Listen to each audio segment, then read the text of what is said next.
किया सबके मनों में अपने मन को मिलाकर। इंद्रियों का जो असंयम है वो हर तरह से मनुष्य को नष्ट कर देता है।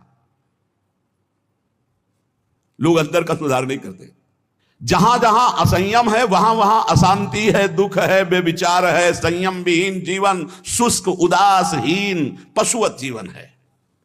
पूर्ण ब्रह्मचर्य तो देश का, समाज का, आत्मा का, सबका परम लाभ, अपना परम लाभ।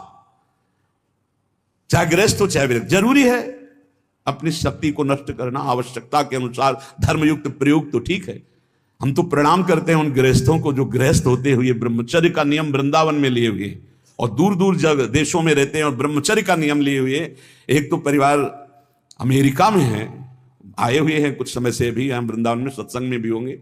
सब सुविधा, अमेरिका जैसे देश में रहने सब सुविधाएं, और बड़े ही सरल सात्विक वृत्ति से, और हितधाम में कसम खाई थी ब्रह्मचर्य की कि हम दोनों मिलकर के कसम खाते हैं कि आज के बाद ब्रह्मचर्य रहेंगे। कैसा जीवन! अपने तो कितने ऐसे परिवार हैं, हम तो उनको प्रणाम करते हैं जो एक साथ पति पत्नी रहकर संयम पूर्वक जीवन व्यतीत कर रहे हैं। बलिहारी भगवान की असीम कृपा है, जिसके संग का डर बना रहता है उसी संग में रहकर दोनों निकल गए। कितनी बड़ी हेतु की कृपा! यह है आश्चर्य, यह है आश्चर्य। रात दिन एक साथ रह रहे हैं, फिर भी कसम खा के ब्रह्मचर्य रहे हैं। कितनी अपार कृपा श्री जी की! कैसा मन हो कर देती है श्री जी, नहीं तो बहुत कठिन है, बहुत कठिन है। वही जानते हैं जो इस मार्ग में चलते हैं।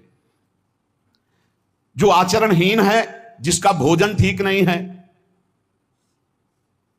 अब लाख बार कहा जाता है सतोगुण भोजन करो, सात्विक भोजन करो। बाजार का ये अमुक चीज आनी चाहिए। कितने ऐसे बाजार की पैकिंग की चीजें निकलते हैं जिसमें कीड़ा रेंगते हुए चलते हैं।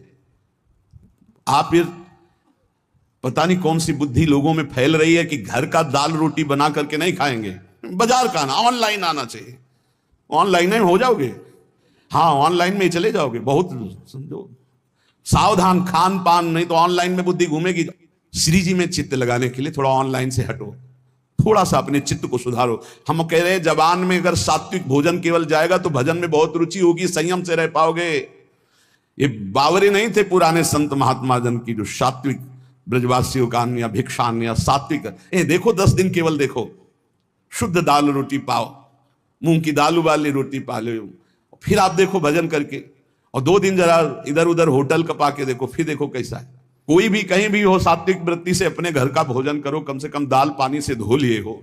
और वैसे तो शुद्ध क्या रह गया, इतने केमिकल गेहूं में डाले जाते हैं, वो सब आकर के शरीर के ब्लड प्रेशर को, हृदय को, कई तरह के रोग पैदा करें। किसको किसको समझावे। गाय के गोबर आदि से जो फसल होती थी, बहुत 8 मन या 10 मन होते थे।